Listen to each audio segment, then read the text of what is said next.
How long and how big and how deep, all those things. Well, I'll talk to Mark Zandi, chief economist with Moody's and Economy.com. Peter Schiff, president, Euro-Pacific Capital Inc., who, by the way, well ahead of the pack here in predicting this entire crisis.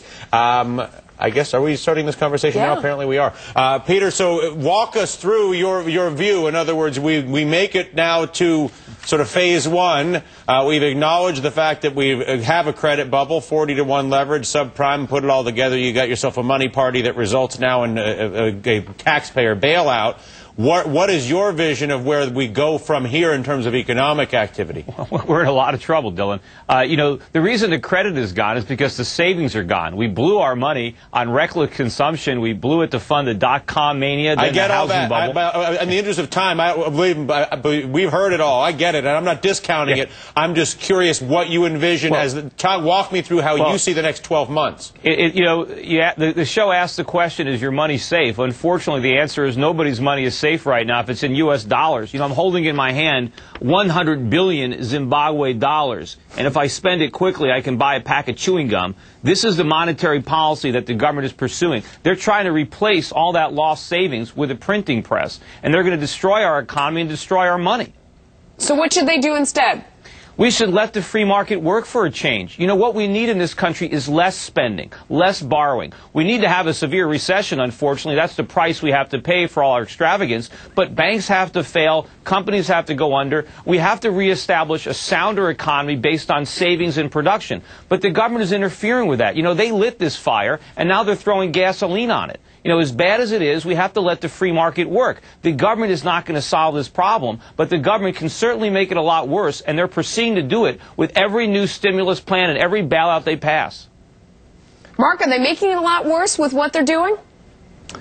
No. I mean, I think it's very reasonable what they're doing. I think stepping in to the degree that they have is necessary. I think it won't forestall a very severe recession. I think that's coming.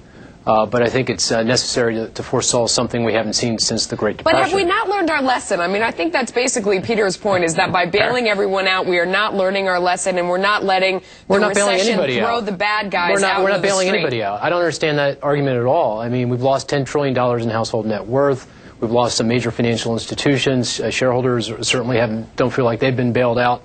And the people who are losing their jobs don't feel like they're getting bailed out. The government is trying to micromanage. Peter, I want you to hold on. Mark, the fact of the matter is, in the latest Time magazine poll, 100-to-1, Americans still don't like the bailout. They watched today $250 billion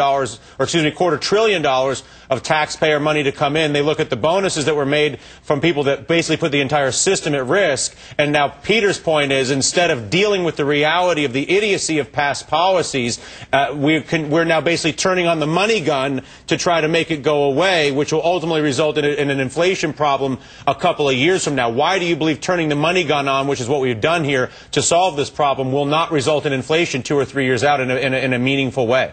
Well, you said a lot of things, Dylan, but let me take them one at a time. And first, you know, I don't think that the average American truly understands the link between what's going on in the financial system and what it means for their jobs and their income. Once they get that link, I think they'll truly I disagree. support that. I think that they do understand it, but that they're so pissed off by what's happened that they're not willing to they're willing to forfeit their own job, in my opinion, in order to make that. But we could argue about that another night. So and I don't agree. That's why they have behavioral economics. Right. I don't agree with that. I don't think they've made the link yet, but they will. And once they understand that, and that's why the support for this legislation changed within a few days, because the reason why I think it changed was because of the bribes that were put in the bill to get the voters to the necessary votes, so that we give people rum factories and arrowheads in order to get the votes, last I checked. And I don't think inflation, going to one of the other points that you made, is an issue, not for this year. I mean, the economic body is barely breathing. It's not even on its feet, let alone running. I mean, I do think a year from now, maybe 2 years from now, when the economy is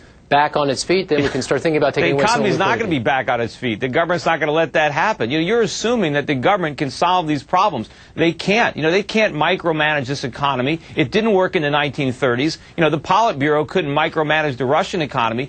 We need to put our faith in the free market, in capitalism, in market forces. We can't let these cronies in Washington try to set prices, fix prices, decide which companies fail, which companies don't. This is going to be a disaster much bigger than the one they're trying to fight. Can I just say one thing? I want to say one thing. Yeah, the reason why the 1929 stock market crash turned into a Great Depression was this kind of thinking, that we let it burn, let the market work, and we saw what happened. No, that's not what we did. That's a myth. That's exactly what we did. No, we didn't. We interfered. We didn't let the market work. You got to reread your history. All right, gentlemen, we got to leave it there. Thanks to both of you, Mark Zandi and Peter Schiff. Thanks for joining.